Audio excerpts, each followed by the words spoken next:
Infringement suits. The term infringement is not defined under the Act.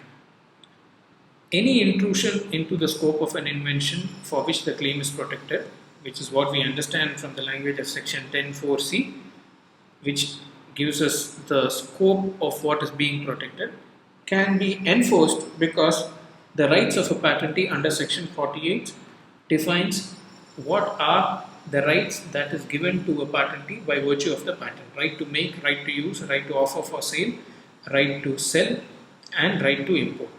Now, if any of these rights are violated, that is when we say infringement has been committed. In determining infringement, we'll have to understand first what is the scope of the invention as per the claim. So the claims have to be interpreted. Then you determine if there is any violation of the rights of the patentee. Okay, the first thing is interpreting the scope of the claim of the patent which is said to have been infringed. Secondly, you see the rights of a patentee. For instance, if the Act is not something which covers the rights of a patentee under section 48, or if the Act is something which is excluded from the rights of a patentee, then there is no violation of the right of a patentee. So first you determine the scope of the claims. Second, you see whether any of the rights under 48 are affected. Third, you see who is liable for the Act. The liability has to be attached to an infringer. So you determine whether who is liable. Sometimes a person may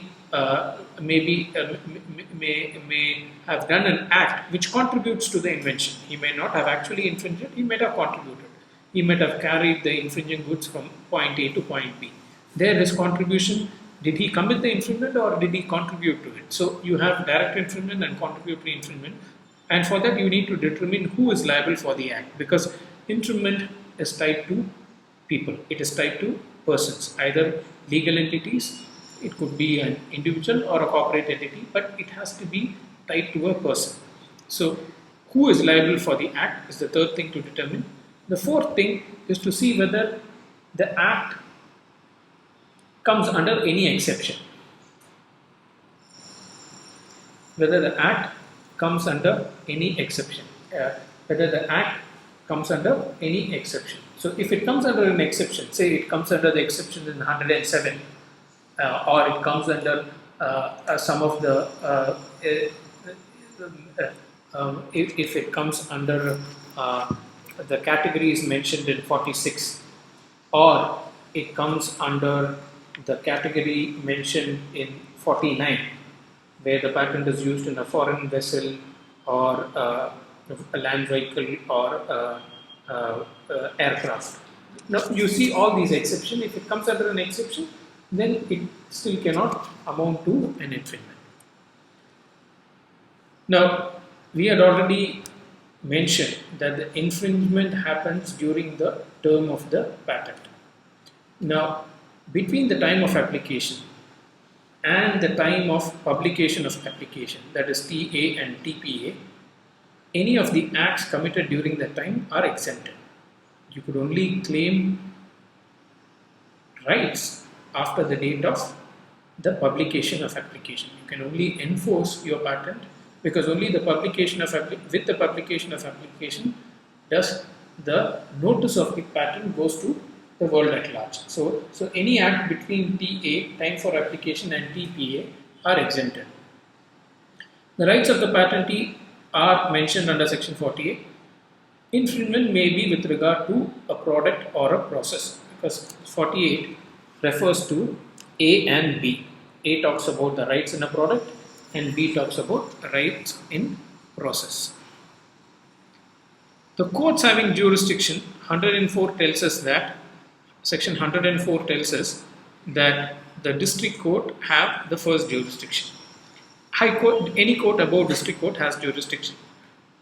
Jurisdiction is determined based on the capacity of the court, what we call original jurisdiction of the court. Court should have the original jurisdiction to take it if it's a high court, and it is also determined on value, because pecuniary jurisdiction, or there is a value based division powers of the court to take up a matter.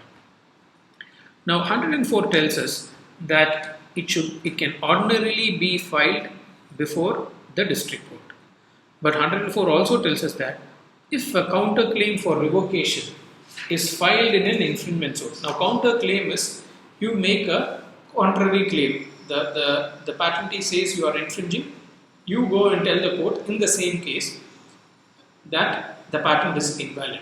I want to revoke the patent under section 64. There are many grounds under section 64. So if you make that claim of a counterclaim, which normally what we have seen in almost all the patent suits, whether it is justified or not, the defendants will take invalidity as a defense. We have seen that as a rule in all the patent cases, invalidity is raised as a defense. Whether it is justifiable or not is a different story, but this is taken as a defense. So once a defense is taken, then 104 says that the case has to be transferred to the High Court.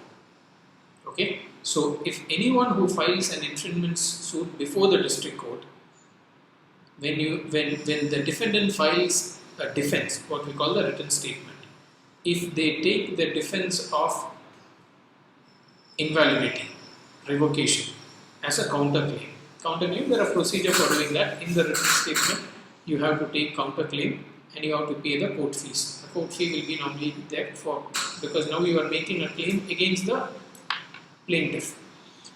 If that happens, then 104 tells us that the case shall be transferred to the High Court. So for this reason, you will find that most of the infringement cases are directly filed before the High Court, just to avoid the hassle of the defendant taking in counterclaim and having to transfer the case. It's a hassle, so normally you find that most of the cases are directly filed before the High Court. Now, who can institute a suit? The patentee can institute a suit. The exclusive licensee of the patentee can institute the suit. An exclusive licensee can institute the suit, or any of the co-owners can institute a suit. Now, who may be sued? Any person infringing or his agents, joint tortfeasors like distributor, retailer. There are cases even the logistic provider has been sued. So anybody who contributes to infringement can also be sued. So normally you will find that in pharmaceutical cases, they will, just to show proof of infringement, they may purchase a infringing product from a medical shop, and they may also make that medical shop a party. But that is just to show the chain. Though no relief will be claimed against the pharmacy itself, they normally make them a party to show that. But the distributors, the manufacturers, they will all be aligned as parties to show that the infringement is flowing through certain channels.